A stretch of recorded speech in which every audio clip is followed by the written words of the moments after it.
Welcome back to Innovating Education, the podcast dedicated to solution-driven conversations that are shaping the future of learning. I'm your host, Dr. Riley Williams, and today we're diving into, in my opinion, the most pressing issue in modern education: artificial intelligence and ethics in the classroom. Guys, AI is here to stay. It's reshaping our classrooms, our curriculum, and our communication. But how do we ensure that we're using it responsibly? How do we protect student privacy? How can we prevent algorithmic bias from harming our students? And what role do human educators play in AI-driven world? To help us unpack these complex questions, I am honored to welcome Rebecca Boltzema, an AI ethics and education strategist who specializes in making AI practical, ethical, and people-centered. Rebecca is the Chief Innovation Officer at Amplify and Elevate Innovation, where she helps organizations develop human-focused AI strategies. She's an AI strategic advisor for K-12, ed tech, and nonprofits, helping educators and policymakers implement AI responsibly. And if that's not enough, she contributes to Canada's Digital Governance Standards Institute, where she helps shape AI policy. Her mission: to bridge the gap between AI innovation and real-world ethical implementation. Rebecca, welcome to the show. Thank you so much for having me here. I love being able to talk about all of my favorite things, so I appreciate the opportunity. Before we dive in to the challenges and opportunities of AI in education, I'd love to hear more about your journey. What sparked your interest in AI ethics and its role in education? It's been a bit of like an evolving process that I've arrived at this place. I had worked for a really long time in K to 12 education, not as an educator. I worked in communications and public relations for a public school district. But in that role, I worked closely with all of our senior administration, and I actually oversaw all of the policy and procedures for our district. And when I discovered AI several years ago, I was fascinated by it. But the more time I spent with it, I started realizing there was a lot of ethical issues that weren't being addressed, a lot of risks. And I wanted to learn more. And then I wanted to make a difference. So I started diving more into the research on those things. And because I'd worked so long with educators, I realized that this would really disrupt education from my vantage point. I really wanted to help guide that process and support educators. I have 4 kids who are students, and I just want education to be as good as possible for everybody, but I want to make sure that we're building a future that will be sustainable and ethical. So that's the short story, but it's evolving. It continues to evolve. And yeah, I'm happy to be making a small difference, I hope. I know you are. I want to start by discussing AI bias, fairness, and equity in the classroom. AI is often seen as this objective tool, but we know that's not always the case. Since AI systems are trained on historical data, they can inadvertently reinforce existing biases, affecting everything from student assessment to curriculum recommendations. How can our educators recognize and address bias in AI-driven learning platforms to ensure fair and equitable experiences for all of our students? Such a great question. I would start with this that I think everybody needs to know. AI systems are not neutral. They're never neutral. They're never unbiased. An unbiased AI system doesn't exist for many reasons. But I think one of the main reasons is the fact that I don't know if we can all even agree as a society what is biased versus not biased. There's some very blatant examples, but we have different definitions of what a bias would look like for us, what is ethical and what is not ethical in our minds. It's a societal thing, it's a culture thing, it's a moving target. And there's been a lot of research, and a lot of people have really dug into this idea of data training sets and making them as fair and as neutral as possible, because you're right, they're created on content that was built by humans and reflects humanity, which we know is very problematic in a lot of areas. And a lot of people have tried to get the bias out of that. I'll give you a few examples. So, recognizing IBM several years ago realized that their facial recognition systems didn't necessarily work as well on people of color. So, they set about to build better facial recognition systems that would take into account things like cranial structure and all of these things that would make it so it's absolutely fair. But then you can't determine, they were biased because you can't determine necessarily gender or the gender someone identifies as through cranial examination or even facial recognition. And so it was problematic in a whole new way. There was another study where somebody decided to take facial expressions of emotion from Japanese women specifically, and they had several women come in and show surprise and horror and happiness so that they could get a better sense of recognizing those facial emotions on Japanese women. But because they were staged emotions, they weren't necessarily reflective of what people look like in real life. So there's all of these issues baked in, built in, people's political views, things that we don't even recognize at the time. Like in 2015, Amazon had this hiring system with AI built into it that they trained on tons of historical data, forgetting that the majority of people who'd worked at and hired at Amazon were men. The Amazon AI system had inadvertently adopted or identified for itself that a man was a preferred candidate. And so if there was the word woman or ladies or female anywhere in someone's resume or anything that indicated they were female, they were automatically deprioritized. And so sometimes there's this bias that we don't even recognize. So back to your question about how we can recognize and adjust bias in AI-driven learning platforms. I really think there's a few different levels that this needs to be recognized at. Obviously, people who are regulating this software need to be aware of this. The decision makers in school districts need to be aware of some of these issues that might exist before adopting some of this ed tech technology, before it gets even to the educator level. But at the educator level, just at least awareness of knowing that this is a problem and being open-minded and being discerning every time you use these systems, because we might not even recognize. For example, like AI-driven like learning platforms that in real time are telling kids, oh, you scored this percentage of this group of kids, or your score is this. Are those kids all like top private school, like advantaged kids? And now you feel bad about yourself because their only data training pool was here, but the best access that you have is here, scoring kids against each other. It's not really fair. If you are using an AI image generator to generate images, like in a classroom setting, you have to know that anytime you try and generate a successful lawyer or doctor, it's probably going to be a man. It's probably just being able to recognize that AI is taking the average of a lot of things and just giving you an average and a historical average. And it's not always going to be accurate or reflective of what current definitions of fairness and accuracy are. So I guess the short story is, it always is right now, is that human in the loop and thinking critically about every output at the teacher level, but decision makers having to have a really good sense of awareness and understanding and asking important questions about the tools they're adopting to be used in schools and what the potential issues might be. So, AI can process vast amount of data very quickly, but it lacks the human judgment, empathy, and contextual understanding.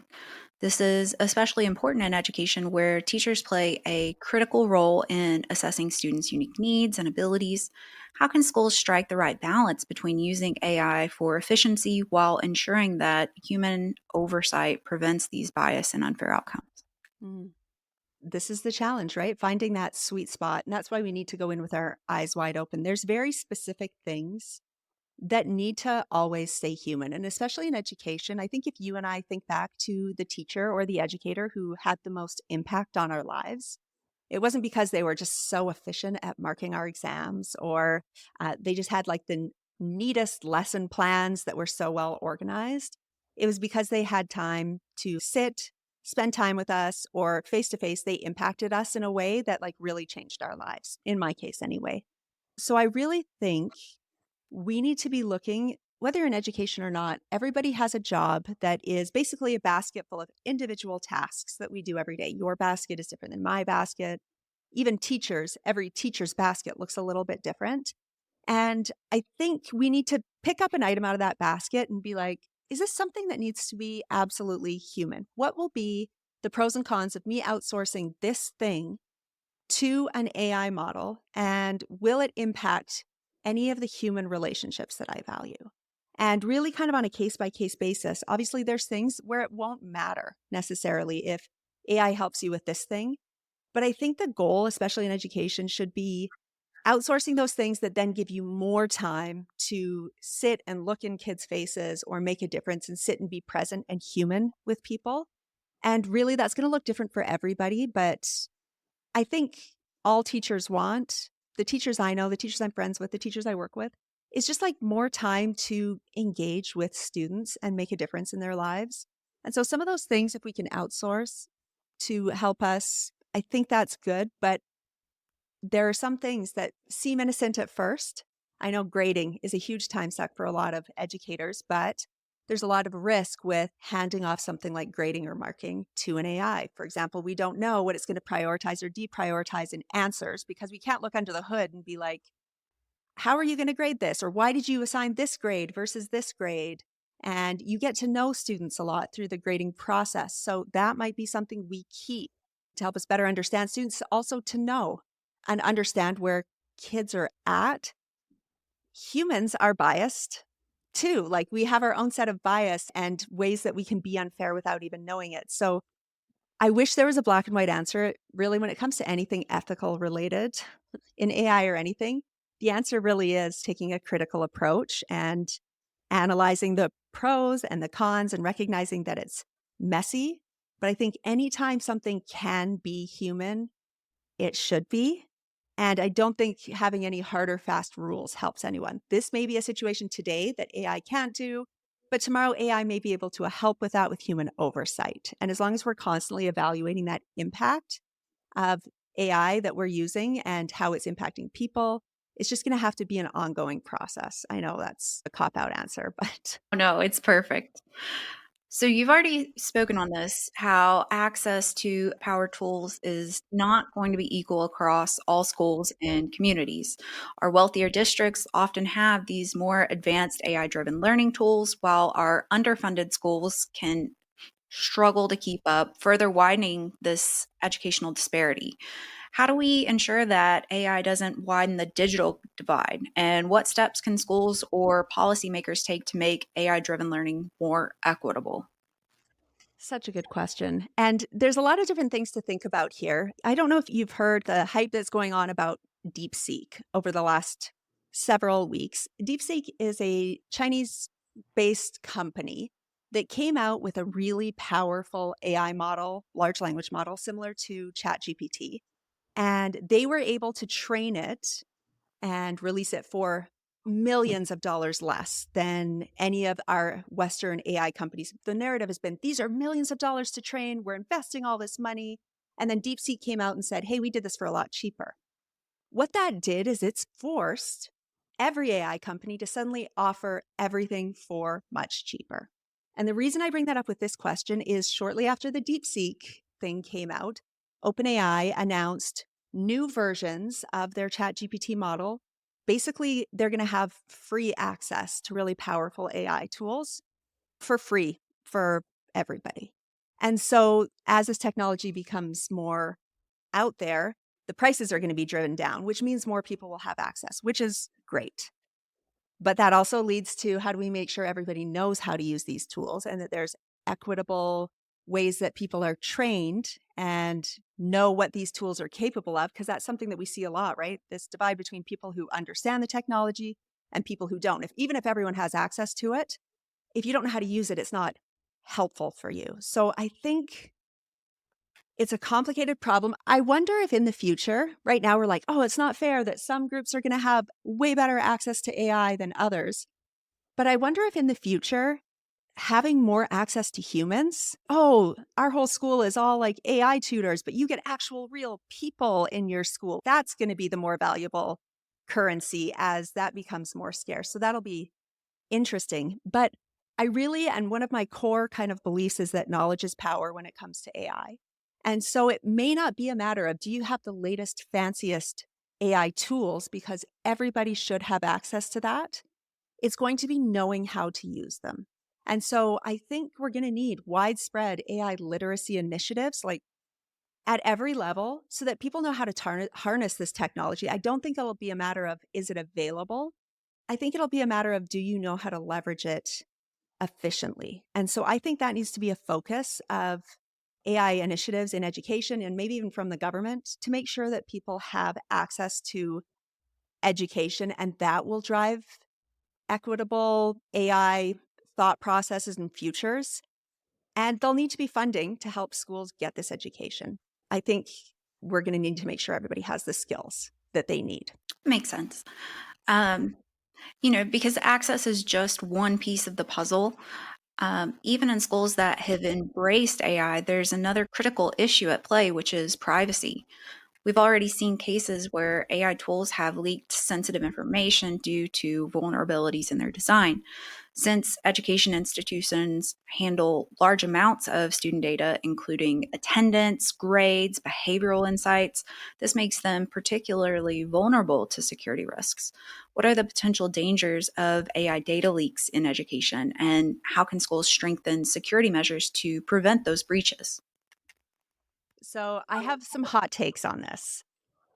You say schools handle this large amounts of digital data, but that's not entirely true because it's actually the ed tech companies that come in and say, now that schools are having to collect these vast amounts of personal data, electronic data on students, they have to hire these outside ed tech companies who, by the way, are not governed by very many rules. It's this sudden involvement in private business into a public education system.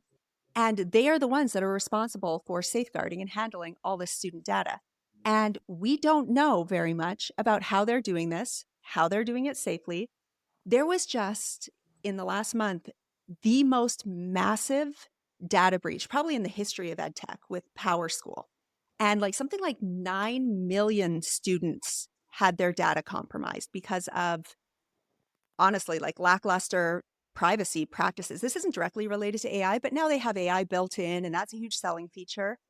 And it's just going to get worse because so much of our data now is available and digitized. And these ed tech companies are the ones that have access to it, not just the schools. It's not just in this ecosystem, it's out there. That's a huge risk. And we don't know a lot about what these ed tech companies, I get that they're important, they need to exist, but they need to be held to a higher level of accountability and transparency. Where are you storing the data? How are you safeguarding it? Are you selling it to third parties? What happens when that kid ages out of the school system? What do you do with all that data you've collected on that kid?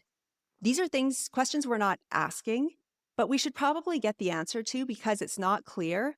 And there's a huge accountability and legislation gap around that data and what happens to it because it's out of the school's hands as soon as somebody else is involved.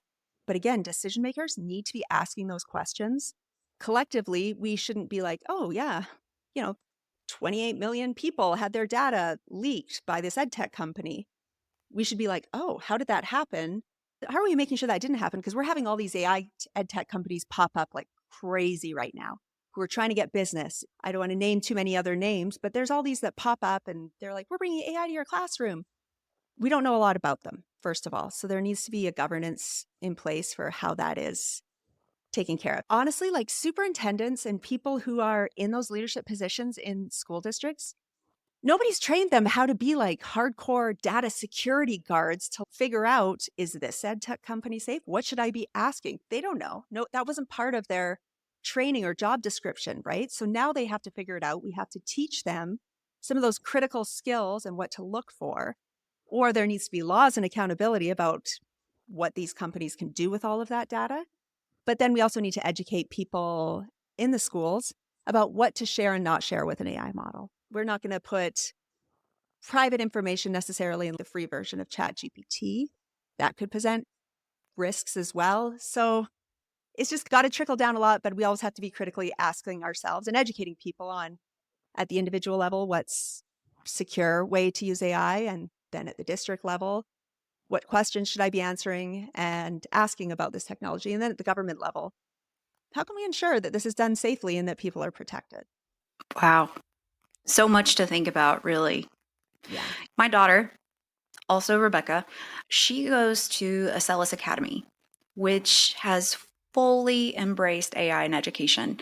So, one of the things that I actually really appreciate about their approach is their use of vectored education. So, this system automatically detects when she doesn't fully grasp a concept and it won't let her move on until she's mastered that material.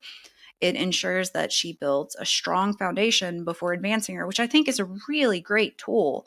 She also has access to this AI powered writing tutor that analyzes her writing and then suggests to her more advanced vocabulary as well as structural improvements in real time. This helps her refine her skills in ways that feel incredibly personalized and then also targeted. But this level of customization, it also raises an important ethical question. So, for AI to offer this kind of personalization, it requires constant data tracking, monitoring how students learn, where they struggle, and how they improve over time. That's where the privacy debate comes in. How much should AI really know about a student? How can schools balance the benefits of AI driven personalization with the need to respect student privacy as well as autonomy? Mm. So I just actually read a really good paper that I should send you after this. It's actually called Against Personalized Learning, and it brings up some good points. It talks about how if kids are kind of hand led along these paths, actually develop less of the critical thinking skills sometimes. And they're sacrificing some of that emotional, like relationship with a teacher. They're sacrificing being able to recognize their own gaps and figure out where they need to improve sometimes. But then there's also, again, all of this data.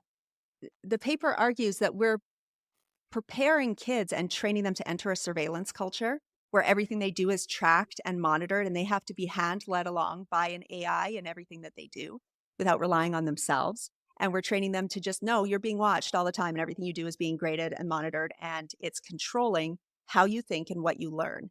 And what does that mean long term? What does that mean for how we interact with humans in our lives if we just trust an AI to do those things for us? And then it comes back to the questions of that's a lot of data to have on a kid. The file with your daughter's name on it is huge, right? Some of them even track biometrics. And how is that data stored? If on the back end it's not secured, or if on the back end you've agreed to terms and conditions where that data is sold to another who knows what, that uses that data to then monitor or predict behavior in your child into adulthood. And it's not like some sort of Black Mirror episode. There was a case like in the United States where, do you remember OnStar in the Yes. cars? So the OnStar collected tons of data about drivers, right? How fast you were going, how often you drove, did you drive at night, did you have a slam on your brakes a bunch of times?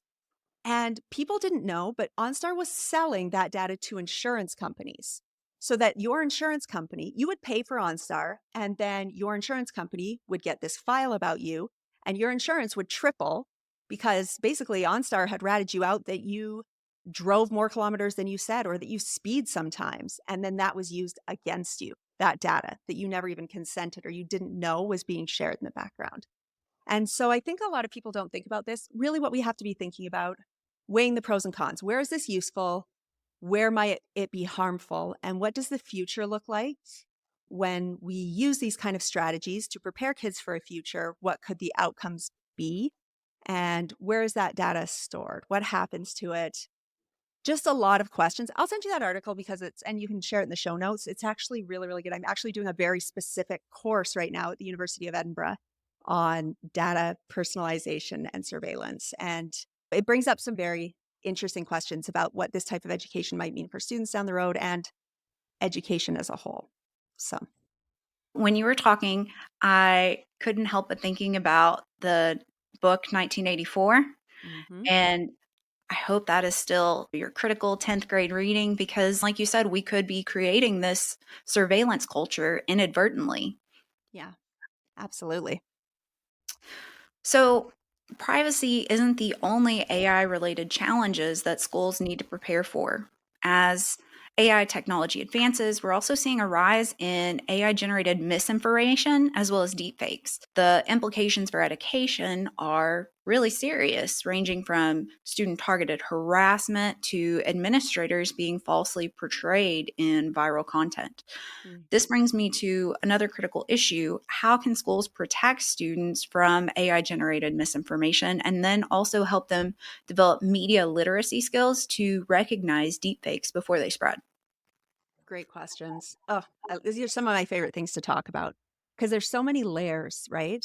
I think when it comes to spotting deepfakes on the internet, on social media, I think our kids are pretty skeptical and savvy. I think it's more people our age that really struggle, right? Because we didn't grow up in a time where we took media literacy in school or digital literacy because we weren't facing this widespread mis and disinformation problem. We didn't even have social media, right? I don't know how old you are. I'm old enough that I didn't have social media when I was in high school. So I think we need to give some credit to today's generations that they're pretty skeptical about what they see online and they're pretty good at spotting some of that. It's us as adults who worry about it more because we honestly can't tell. But that leads me to, yeah, these companies, these deepfakes are incredible. Like I all the time, I'm like, is this AI when I'm swiping through TikTok? And I like think it is, but I can't quite tell anymore. And that goes back to a broader governance problem where there needs to be some sort of governance or laws in place about if companies are going to develop this, there needs to be some sort of watermarking or something. And some companies are doing that voluntarily, that you can track whether an image is generated by AI, it's embedded in the code of the image. But the reality is, we'll always have bad actors, people who are intentionally using the technology for bad purposes, and they're not going to watermark it. So we'll never know.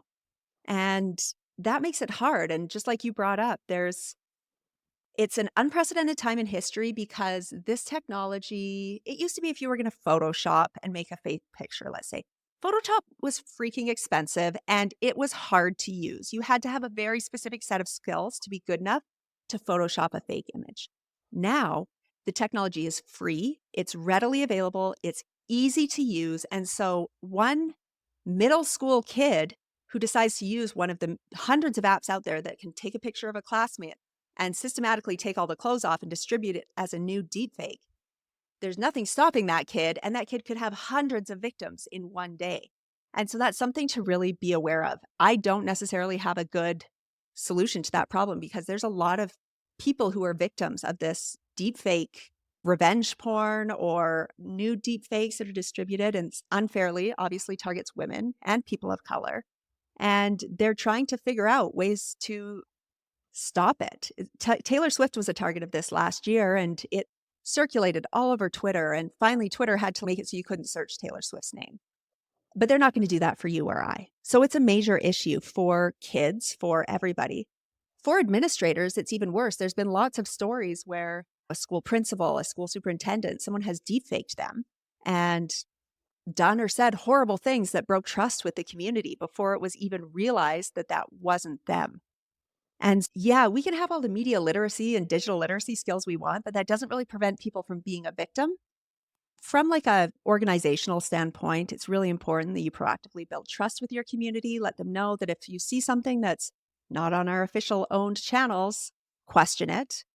And it's a hard problem to solve. I wish I had a solution for the people who are victims of this kind of technology and some of the terrible things that can happen. I don't know if I have a good solution. There needs to be really strict consequences in place. And there's nothing stopping anyone from taking this podcast we're doing right now and making a deep fake of me saying or doing something with my own voice that looks real and convincing that I would never do. And it's one of the really scary realities of this technology. I don't have a good solution other than thinking maybe about, especially when it comes to kids. You grew up in the Facebook era where we have millions of pictures of our kids on Facebook, like that we shared with our friends and families back when that's all social media was. And rethinking some of that. Schools rethinking, are we posting pictures of kids, happy kids in classrooms learning, or are we putting them at risk? So starting to rethink some of our regular practices and teaching kids maybe how to be better at safeguarding their own identities online, because all someone needs is a picture of you or 5 seconds of your voice and you can be targeted, which is a hard thing. Again, I don't have a great answer, but just knowing that's a problem and it exists, knowledge is power, and people just need to be aware that these are risks and have those conversations, but also make sure people feel empowered to speak out about it because it is traumatizing, especially for young kids. And they need to feel supported if they're victims of this kind of thing. To answer your question, I was excited to get a TI-83 calculator when I was a kid. Yeah, it's a different world. We talked about building trust and how these deepfakes can damage the reputations. Um, what can school administrators do so that if they do become a target of a deepfake attack, how can we prepare them for those situations before they happen? Mm. Again, building that trust, having regular kind of FaceTime with the community, but also because there's nobody really educating the community on things like this. We talk a lot about, oh, students need to know about AI, teachers need to know about AI. We need to make sure the parents and the school communities know about this too, so that hopefully, at least if they see a deep fake circulating of a school administrator doing something that's very out of character, at least maybe they have the pause and the knowledge that this type of technology exists and maybe this is a deep fake. Even if it just gives them a pause, maybe we won't hop right to that moral outrage end of things that destroys people's reputation. Maybe it gives a hint of the benefit of the doubt that allows there to be some time there for the truth to get out. But there needs to be rapid response plans put in by district communicators for things just like this. Again, preemptively. Listen, if you see something about us or you see something that's out of character, here's somewhere to immediately report it, or here's what to do. There are some sites out there that you can put something in or a link to a social media post, and it will run through hundreds of AI detectors and give you the likelihood that something was AI generated or the likelihood or parts of it that could be fake.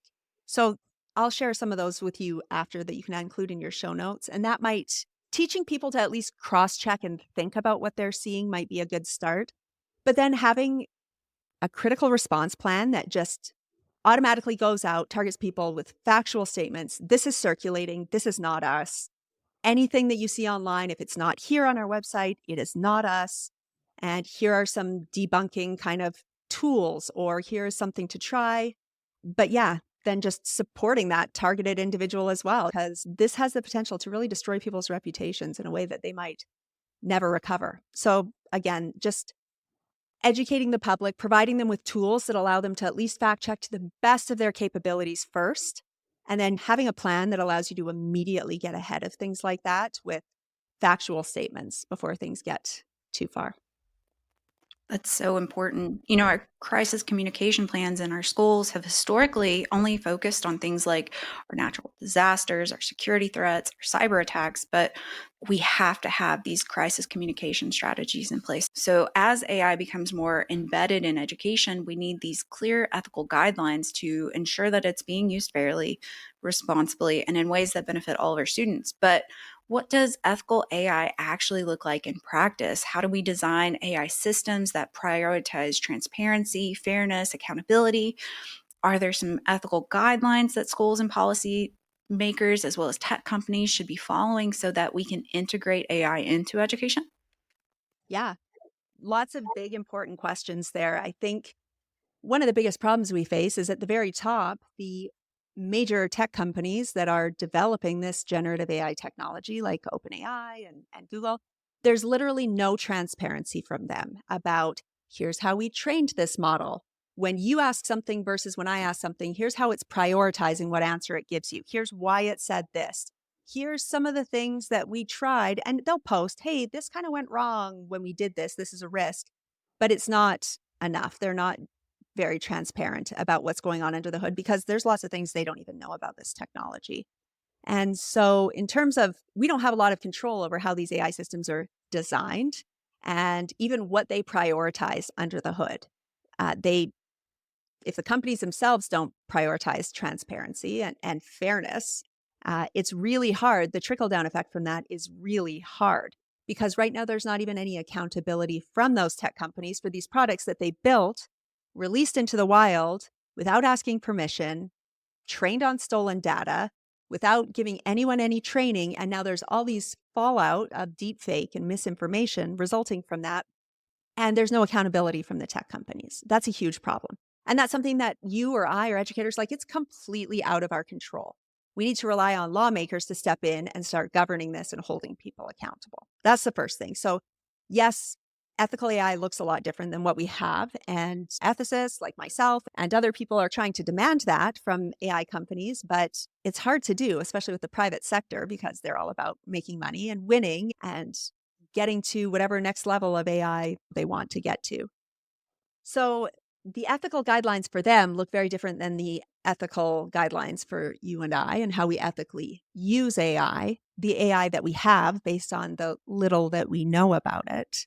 So the ethical guidelines the tech companies should be following are they're not doing it. So what we should be following needs to be just almost reactive, right? We just need to ensure that we're fact checking everything, knowing that the way these AI systems are built, they hallucinate, they give wrong information, they make things up, they mix things up. We need to make sure that we're going in with our eyes wide open. We know that they're biased. So going in with that knowledge is power and being cautious about how we use them. So ethical AI, I think in my mind, foundationally means taking the time to understand what the technology is and how it works.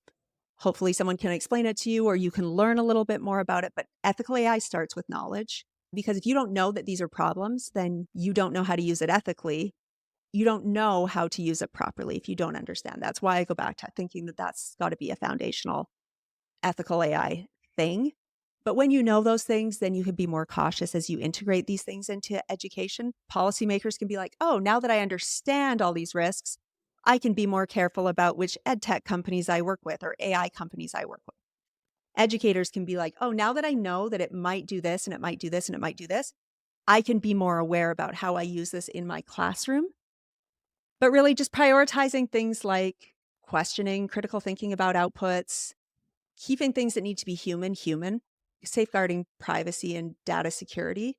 And then once we're educated, making sure that our students are educated in how to use it safely and in ways that don't necessarily promote cognitive offloading or over reliance on this technology. So, foundationally, ethical AI use starts with understanding the limitations of the technology and really some trial and error at this point to figure out where it works, where it doesn't work, and just being open minded about the technology always and knowing that it's changing all the time. I wish I had black and white answers for you. I just don't. This whole interview, I'm so sorry. No, I love it because it is making us see all of the different questions that we need to be asking ourselves, and it is bringing this awareness. And honestly, I'm not saying every tech company is doing that. I'm just saying there's not enough transparency and clarity or even accountability about what's happening. And those are just important questions that I think we need to be asking. That's really what I appreciated about your Oreo method, which I know is not a topic that we're discussing today, but it is fantastic. So, you're involved in these two incredible international AI ethics competitions for students happening early this spring in 2025. Can you tell us a little bit more about them and why our educators need to get their students involved? Sure. And I wish I could say I was helping with the organizing or the initiatives. I really I'm just helping with some of the judging because it's something that I'm super passionate about. But the first one is called the TK Ethics Global Olympiad, and it's a speech competition for kids in grades 6 to 12, and just helping them to think more critically and philosophically about AI ethics. And so it is worldwide. It's March 1st. I have some information on my LinkedIn. We can share the information in your show notes if you want. And then the second is the Global AI Debate, and it's actually powered by UC Berkeley. And there's a couple of different ways kids can get involved there. It's for students aged 8 to 22. And the first is an essay and debate, and they can write and rebut and engage in live debates judged by experts from MIT, UC Berkeley, OpenAI. And then there's a public speaking track, so kids can deliver recorded speeches about AI's role in society. I really feel optimistic about the future when I think about the students who've grown up with technology, who have grown up skeptical about what they see online from day one, like we haven't. And they really are like a fully integrated technology generation. And I think that I do really feel strongly that when we properly leverage AI and all the great things it can do that we can't do, and combine it with all the great human things we do together, we can build great new things and come up with solutions we couldn't alone. And so I just think it's really important if we get kids thinking about these ethical aspects early and they're already integrated with this incredible technology because it really is amazing technology, life altering, world altering. brilliant technologies, things of the future that I never imagined I'd see in my lifetime.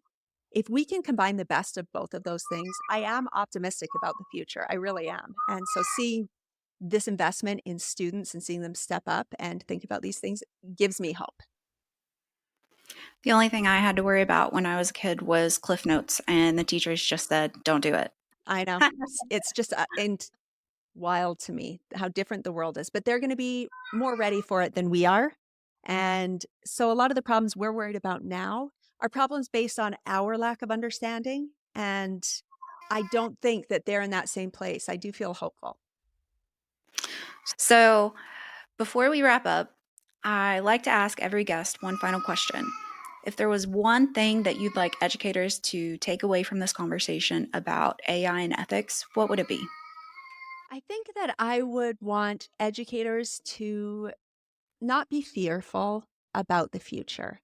I think when we think about the things that matter most in education and the things that matter to us, it was that one-on-one human connection. And I think that is going to be more valued than ever. I don't think AI can ever replace that. But I do want educators to feel empowered to learn about these tools, leverage them, and lean in to what's happening instead of trying to block it. I would really want educators to know that, to me, AI ethics means learning how to use this technology ethically instead of blocking it altogether. And we see a lot of that. And I understand that it's fear-based, but I think there's so much to be gained by leaning in, leveraging the technology, not from a place of fear, but from a place of empowerment, and helping to shape the next generation and prepare them for the world that they are entering, not necessarily the world we grew up in. That would be my message. That's fantastic. This has been just an amazing discussion. I know that you've given our listeners so much to think about. You've given me so much to think about. So, for those who do want to connect with you to learn more about your work, where can they reach out to you? Just my LinkedIn. If you're on LinkedIn, find me, Rebecca Boltzema. I should be easy to find. And if you're not on LinkedIn, you should be, because there's lots of great content on there, learning content. But RebeccaBoltzma.com is my website if you want to get in touch. To our listeners, thank you so much for joining us for another episode of Innovating Education. If you enjoyed this conversation, be sure to subscribe to the podcast, leave us a review, and share this episode with fellow educators. Until next time, keep learning, keep innovating, and keep making a difference. Take care.